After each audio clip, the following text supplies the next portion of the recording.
Pelantikan Kepsek Makassar ditarget sebelum Ramadan, nama sudah final. Pelayanan di Sdukcapil Makassar tampil Hotel, Kadis Dukcapil, ramah disabilitas. 4.000 aset Pemkot Makassar belum bersertifikat, jadi prioritas 2026. Kalau Toyota tunjukkan resiliensi dan dominasi pasar di tengah tantangan industri otomotif.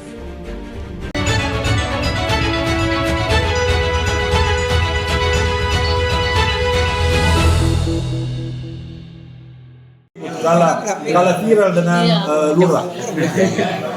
Terkait mengenai kepala sekolah, kemarin kami sudah rapat bersama tim sel yang dipimpin oleh Pak Idris ya untuk jabatan kepala sekolah. Karena tahapannya sekarang adalah setelah selesai kita melakukan seleksi. Ya, sudah ada hasil penilaian. Sudah ada hasil penilaian dari beberapa tahapan seleksi yang kita lakukan. Ya, jadi kemarin itu sudah ada penilaian. Jadi ada penilaian yang bersifat sangat direkomendasikan, ada yang direkomendasikan, ada yang dipertimbangkan, dan ada yang tidak direkomendasikan. Nama-nama ini kita sudah buat, sudah ada penilaiannya seperti itu, dan tinggal kita ajukan ke Pak Wali Kota. Ya. Setelah mendapat persetujuan dari Pak Wali Kota, ya, maka kita akan masukkan ke dalam sistem aplikasi di BKN. Ya, nanti BKN yang melakukan menilai kembali apakah sesuai dengan regulasi. Nah, setelah itu akan keluar berupa rekomendasi dari BKN, dan setelah itu akan Pak Wali akan melakukan pelantikan. Artinya sudah ada nama-nama dikantongi Pak di nama-nama dan penilaiannya sudah ada. Tinggal Pak Wali yang melakukan penetapan. Oh iya. Ya, melalui SK, dan nanti akan kita input ke dalam sistem aplikasi. Jadi kita sudah membuat penilaian setiap nama. Ini yang direkomendasikan, ini yang sangat direkomendasikan, ini yang dipertimbangkan, ini yang tidak direkomendasikan. Misalnya untuk dipertimbangkan, apakah Pak Wali mau menggunakan itu atau tidak? Oh, iya. Nah, itu kita.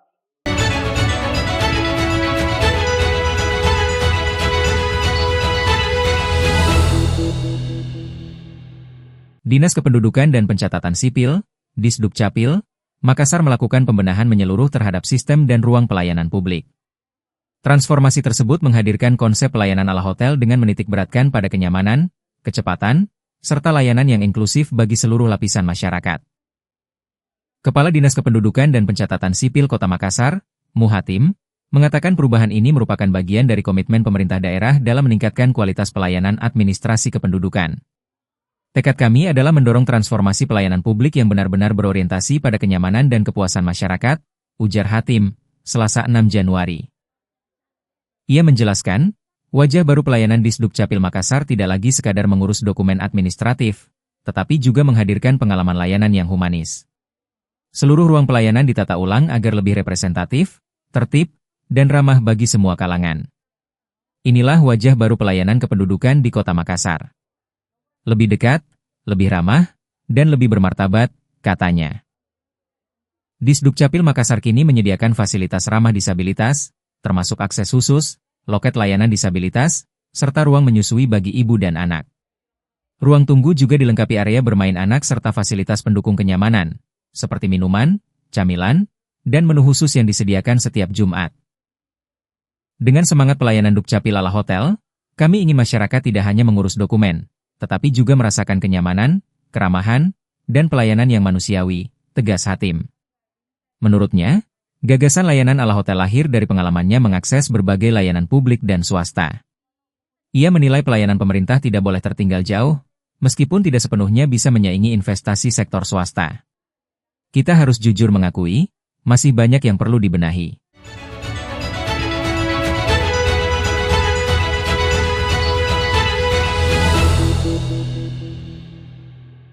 Pensertifikatan.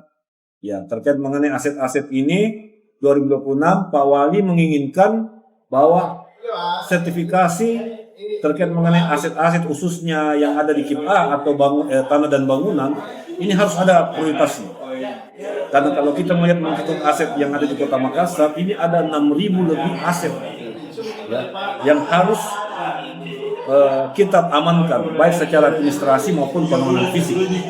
Nah, dari 6.000 ini, baru masih ada 4.000 yang harus kita sertifikasikan. Nah, kalau ke 4.000 ini kita mau sertifikasikan, ini kan tentu dalam 1 tahun kita harus membuat skala prioritas. Karena ya bisa jadi pendanaan yang tidak cukup, atau kemudian sumber daya dari misalnya dari BPN sendiri yang tidak mungkin menyelesaikan ribuan sertifikasi dalam 1 tahun karena sumber daya yang terbatas. Nah, sehingga Pak Wali memerintahkan kepada Dinas Pertanahan untuk membuat skala prioritas. Mana aset-aset yang menjadi skala prioritas untuk disertifikasi? Yaitu adalah bangunan-bangunan atau tanah yang ditempati untuk pelayanan publik. Misalnya kantor-kantor pelayanan, kantor-kantor yang digunakan oleh SKPD, atau kecamatan atau kelurahan.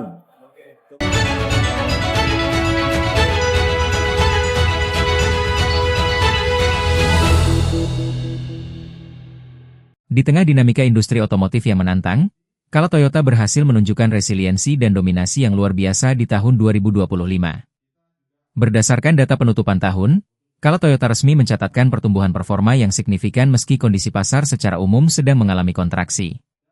Kala Toyota berhasil menutup tahun 2025 dengan total penjualan sebanyak 20.455 unit. Angka ini mencerminkan kenaikan sebesar 2% dari total penjualan tahun 2024.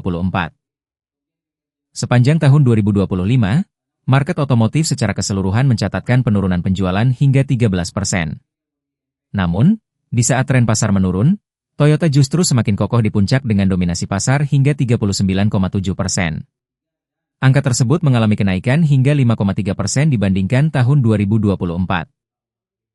Marketing General Manager Kala Toyota, Suliadin menyampaikan bahwa prestasi tersebut tidak lepas dari dukungan berbagai pihak, terutama kepercayaan pelanggan yang sangat tinggi terhadap program-program yang ditawarkan. Di saat industri mengalami tekanan, kepercayaan masyarakat terhadap layanan after sales dan program kepemilikan kendaraan Kala Toyota justru semakin kuat, ujarnya pada Selasa 6 Desember. Demi memastikan pencapaian tersebut tetap terjaga di awal tahun 2026, Kala Toyota bergerak cepat dengan kembali menghadirkan event public display. Mengawali tahun ini, gelaran tersebut akan mengusung tema Sambut Ramadan bersama Toyota yang berlokasi di Atrium Mall Ratu Indah, Mari, mulai tanggal 8 hingga 18 Januari 2026. Langkah mengambil tema Ramadan sejak awal Januari merupakan strategi proaktif untuk memberikan kenyamanan bagi pelanggan dalam mempersiapkan kebutuhan transportasi jauh-jauh hari sebelum bulan Ramadan tiba.